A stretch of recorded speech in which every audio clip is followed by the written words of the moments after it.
Yeah, let's get into it.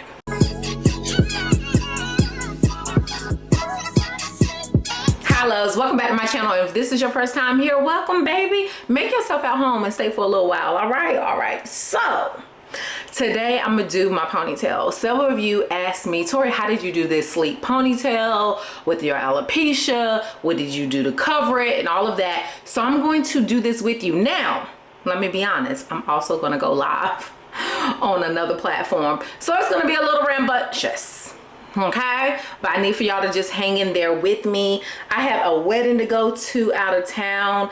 And since some of you are always asking, even though I don't like to do ponytails back to back at all, I try to give my hair just a little bit of break this week, but it was like this much of a break. So as soon as I get back home, I'm taking that ponytail out. I say that and then I'll keep it in like I did this week because I ain't have to do nothing. That is terrible. And that's not a great habit. Please do not follow in my footsteps, okay? Because, you know, with ponytails, it is a level of tension. It is, no matter if you are not doing them tight or not, it's still a level of tension. So you don't want to do them back to back. So don't be like me. I scratch myself. See, that's what I get.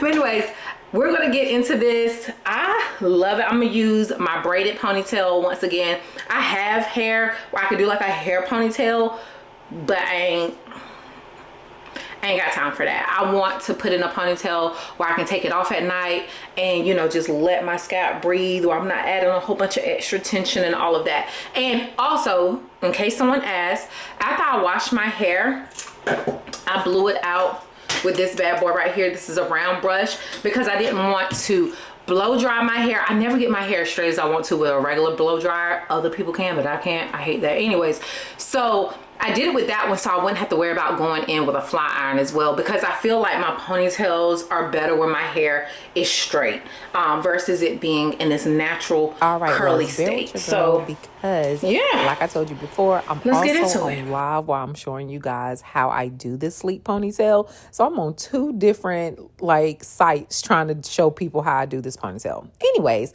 right here I am dividing my perimeter, like the hair around the perimeter, away from the center, because I like to kind of get the center sleek and bring everything together. I'm using a silk scrunchie because it's better for me.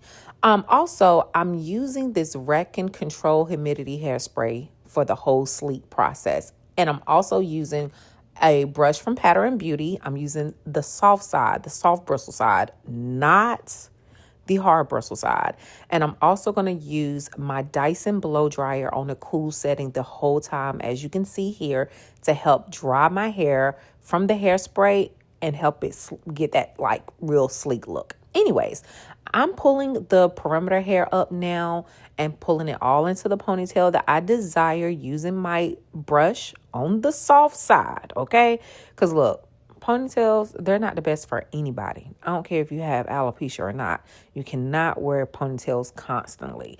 So when I'm doing ponytails, I try to be very mindful and use like the soft bristle side and use silk scrunchies and things of that nature. So as you can see right there, I sprayed the hairspray and now I'm taking my blow dryer on the cool setting and I'm drying that hairspray to create that super slick look or sleek look. We're going to do this all the way around my head, okay? Every single time. We're going to spray it, use the brush to lay it down, and also use my hand to force it to stay where it needs to stay, and use that blow dryer on cool setting. Now, something that I want to tell you is that when you get to the back of your head, you want to try to hold your head up as straight as possible so you don't have like that hump, you know what I mean? And this is no joke. You have to be focused and really try to keep your head straight. I suck at it, but I'm getting better over time. But this is what helps you not have like that crease. You know, you see what I'm talking about? So now I'm taking this black fiber like edge control gel that I found at my local beauty supply store. You may have to pause the actual like video to see the name of it. I do not know the name of this gel and I don't have it near me at the moment. I apologize. But there are other gels out there that a lot of people use. that they really, really like. So there's a lot of different options. Go to your local beauty supply store, check out the ones that you think would be good. I will tell you, I don't care for the one from Lottie Body. Y'all know what Lottie Body is. I don't care for that one. Lottie Body is the brand that has the foam settings, the foam setting mousse that everybody used to use back in the day. Don't like that one at all. This one I like, but I will say, it's black gel. So I feel like, I have to really be strategic at smoothing it out, making sure that I get it everywhere, and then taking like a damp cloth like this one and kind of taking away some of it to make it look a little bit more natural. Because I just don't want like that super, super fake look, even though I do need to cover up my alopecia. So taking a damp cloth and kind of just wiping it a little bit helps. Then I removed the silk scrunchie. I added a little hair gloss because when you use the blow dryer, I feel like sometimes you can get like those white spots. And I just gathered all the hair back together with my silk scrunchie. If you do not own any silk scrunchies, and you like to do ponytails, and especially if you have like any type of hair loss or hair thinning, please get you a silk scrunchie.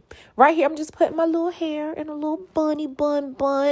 And then I am going to use a ponytail, y'all, that I don't have to worry about like that has tracks and all that. This is a braided ponytail that I bought from the local beauty supply store like 2-3 years ago. And I have several of them. They do have combs.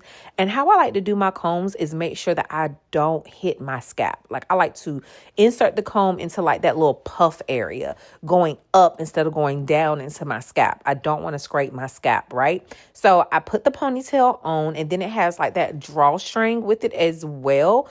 Right here, I'm kind of struggling, but I got it. I use the drawstring, and then I wrap that drawstring around to hide it. And then I took some kinky braiding hair and I wrapped it around the base of the ponytail and secured it with a bobby pin. And y'all, I love how this turns out each and every time. I think it's such a beautiful, sleek look. And in the back, we don't have a hump or anything. It's nice and sleek. Now, I will tell you this. For the next day, I switched the ponytail out and I did the ombre ponytail, same brand. I think it's Model. But I had switched it out to the ombre ponytail because I felt like it looked better with the dress that I wore to my friend's wedding. But anyways, tell me what y'all think. Is this a hairstyle that you would try as someone who has alopecia? I know that ponytails are really frowned upon, especially if you're dealing with hair loss or hair thinning. But I think if you don't overdo something and you just do it once in a blue moon, it's not that bad. You can get away with it. But yeah, tell me what you think. And once again, if this is your first time here, baby, make sure you come back, okay? And be a part of the fam, all right? And remember, alopecia does not stop the show.